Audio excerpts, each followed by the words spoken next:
আজ আমি আমার জীবনে ঘটে যাওয়া একটা মজার অভিজ্ঞতা আপনাদের সাথে শেয়ার করতে চাই, যেটা শুনলে হয়তোবা আপনারাও বলবেন যে এটা কি হলো।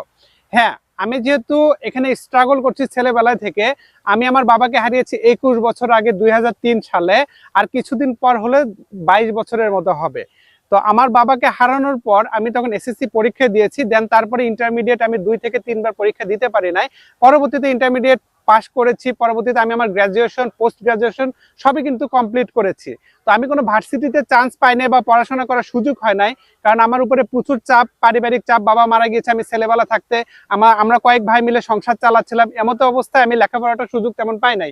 তারপরে আমি যখন আমার দোকানে কাজ করেছি, ইলেকট্রনিক্সে কাজ করতাম, মোবাইল সার্ভিসিং এ কাজ করতাম, বিভিন্ন ইলেকট্রনিক্স গ্যাজেট নিয়ে কাজ করতাম, তখন দেখা গিয়েছে যে আমার একটা ফ্রেন্ড ছিল যে পরবর্তীতে ভার্সিটিতে চান্স পায়। ওকে, আমি চান্স পেয়েছিলাম জাতীয়তে, সে ভার্সিটিতে চান্স পায়। চান্স পাওয়ার পরে ওর সাথে আমার খুব একটা কথা হয় না। তো বন্ধু বান্ধবদের মধ্যে তো অনেক সময় মনোমালিন্য হয়, কথা কাটাকাটি হয়, কোনো একটা বিষয় অনেক কিছু ঘটতে পারে। তো ওর একটু অ্যাম্বিশনটা অন্যরকম ছিল, অন্য লেভেলের। মানে ওর বিষয়টা হচ্ছে সে ভার্সিটিতে চান্স পেয়েছে, সে আর আমাকে বন্ধু ভাবছে না, এমন একটা অবস্থা। আমি ওকে বারবার ফোন দিতাম, তার সাথে আমার একটা কথা কাটাকাটি হচ্ছে কোনো একটা বিষয়, আমার সেটা মনে নাই। তবে যেদিন ওর সাথে আমার সর্বশেষ কথা হয়েছে, আজ থেকে অন্তত 6 বছর আগের কথা বলছি, তারপর থেকে আমি ওকে কখনো আর কল দেই নাই। সেই ঘটনাটা আজকে আপনাদের সাথে শেয়ার করব, এবং বর্তমানে আমার ফ্রেন্ডটা কিভাবে ফেরত এসেছে সেটাও আমি আপনাদের সাথে শেয়ার করছি। হ্যাঁ, আমি যেহেতু জাতীয়তে পড়াশোনা করেছি, রাজশাহী কলেজে পড়াশোনা করেছি, আর সে একটা ভার্সিটিতে চান্স পেয়েছিল পোষ্য কোটায়। চান্স পাওয়ার পরে ওর সাথে আমি একটু যোগাযোগ করার চেষ্টা করেছি, কিন্তু সে আমার ফোন ধরতো না। তো আমি এত ফোন দিতাম, হয়তোবা সে খুব বিরক্ত হতো। একটা সময় সে কি করেছে, তার আরেকটা ফ্রেন্ডকে ফোনটা দিয়েছে, যে রিসিভ করে আমাকে বেশ কিছু কটু কথা বলেছে। তার মধ্যে সে বলেছিল যে এমন যে আমি যে কাজগুলো করছি, সার্ভিসিং এর কাজ বা কন্টেন্ট ক্রিয়েশন করছি, আমি কিন্তু প্রায় 7 বছর যাবত কন্টেন্ট ক্রিয়েশন করি। গত কয়েকদিন আগে ইউটিউব আমাকে জানিয়েছে যে 7 বছরের যে অ্যানিভার্সারি, সেটা তারা আমাকে নোটিস করে জানিয়েছে। তো ঘটনাটা বলছে আজ থেকে প্রায় 6 বছর আগের। তো তখন বলতো আমি যে কাজগুলো করি এই লেভেলের সাথে তার আমার লেভেল মিলতেছে না। তো আমি তেমন কিছু তাকে বলার সুযোগ পাই না, কারণ বন্ধুত্ব তো আসলে লেভেলের সাথে হয় না, কোনো জাত পাত ধর্ম, কোনো বিশেষণ, কোনো লিঙ্গের সাথে কিন্তু বিষয় না।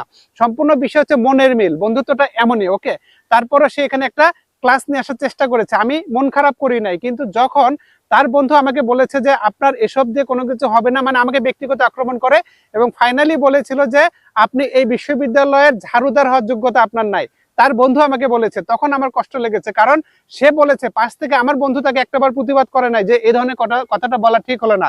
অথচ আলহামদুলিল্লাহ আপনাদের দয়া এখন অনেক বড় বড় বিশ্ববিদ্যালয় বলুন, বড় বড় প্রফেশনের মানুষজন আমাকে আলহামদুলিল্লাহ চেনে, আমার এখানে আসে, সেবা নেয়, আমি তাদেরকে ভালোবাসি, ভালো সাপোর্ট দেওয়ার চেষ্টা করি। শুধুমাত্র একটা বিশ্ববিদ্যালয় না, আমার এখানে অনেকে আছে, অনেক বড় বড় পজিশনের মানুষজন কিন্তু আসে আমার সেবা নিতে। এটা আমার জন্য গর্বের বিষয় অবশ্যই।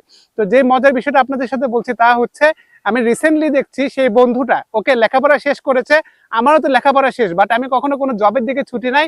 আমি ছোটবেলা থেকে নিজে কর্ম করি, এবং আমার প্রফেশন এইটাই। এগুলো সুইচ করে করে চলছি যুগের সাথে তাল মিলিয়ে। যেহেতু যুগের সাথে তাল মিলিয়ে আমি একের পর এক সুইচ করে কাজগুলো চালিয়ে যাচ্ছি। প্রথমে মোবাইল সার্ভিসিং করতাম, টেলিভিশন সার্ভিসিং করতাম, পরবর্তীতে বিভিন্ন ইলেকট্রনিক্স গ্যাজেট সার্ভিসিং করতাম, পরবর্তীতে স্যাটেলাইটের কাজ করেছি, এবং ফাইনালি এখন আমি ফেসবুকের এই কাজগুলোতে সুইচ করেছি। আলহামদুলিল্লাহ এখানে আমি সফল, যেটা আপনারা কম বেশি জানেন। তো মজার যে বিষয়টা তা হচ্ছে, আমার সেই বন্ধুটা লেখাপড়া শেষ করেছে এখন থেকে প্রায় 3 থেকে 4 বছর আগে। আর লেখাপড়া শেষ 4 বছর আগে। এই 4 বছরে সে কোনো ভালো জব পায় নাই, সে বাড়িতেই আছে। এবং ফাইনালি আমি লক্ষ্য করে দেখলাম সে আমার মতো কন্টেন্ট ক্রিয়েট করছে, এবং সে আমার খোঁজটা পেয়েছে, কারণ আমার ভিডিও তো মোটামুটি সব জায়গাতেই যায়। আর আমার এলাকার অনেক মানুষজন আছে, কমেন্ট করে, লাইক করে, তার কাছেও কিন্তু চলে গিয়েছে। এবং সে সরাসরি আমার এখানে আসে নাই, তার এক রিলেটিভকে পাঠিয়েছিল এইসব কাজের জন্য। এই জন্য এই মজার বিষয়টা শেয়ার করলাম। যেই বন্ধু একটা সময় আমার কাজ নিয়ে প্রশ্ন তুলেছিল, বলেছিল এগুলো কোনো ভবিষ্যৎ নাই, আমার ভবিষ্যৎ অন্ধকার, এবং একটা ক্লাস নিয়ে এসেছিল যে শ্রেণী বৈষম্য করেছিল যে আমি কোন লেভেলের, সে কোন লেভেলের, আজকে দেখুন সে কিন্তু আমার পদাঙ্ক অবলম্বন করে এখানে সাকসেস হতে চাচ্ছে। আমি সেই বন্ধুর উদ্দেশ্যে বলছি, আমি নাম বলবো না, সে যদি আমার এই ভিডিওটা দেখে, মোস্ট ওয়েলকাম বন্ধু।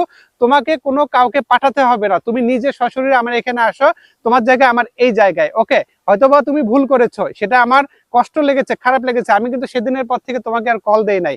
আজও পর্যন্ত তোমার নম্বরটা আমার ফোনে সেভ করা আছে, বাট আমি কল দেই নাই। তুমি আসো, তোমার যত ধরনের সহযোগিতা লাগে ইনশাল্লাহ আমি আমার জায়গা থেকে করার চেষ্টা করবো। তো এই মজার ঘটনাটা আপনাদের সাথে বললাম যে অনেক ক্ষেত্রে আমাদের সাথে অনেক মানুষজন থাকে যারা অনেক সময় আমাদেরকে ছোট করে দেখে, অনেক ধরনের আজে বাজে কথা বলে, এগুলো ধরে রাখার বিষয় না। আপনি সৎ নিয়তে এগিয়ে যাবেন, ভালো কিছু করবেন, দেখবেন ইনশাল্লাহ আপনি দিন শেষে সাকসেস হবেন।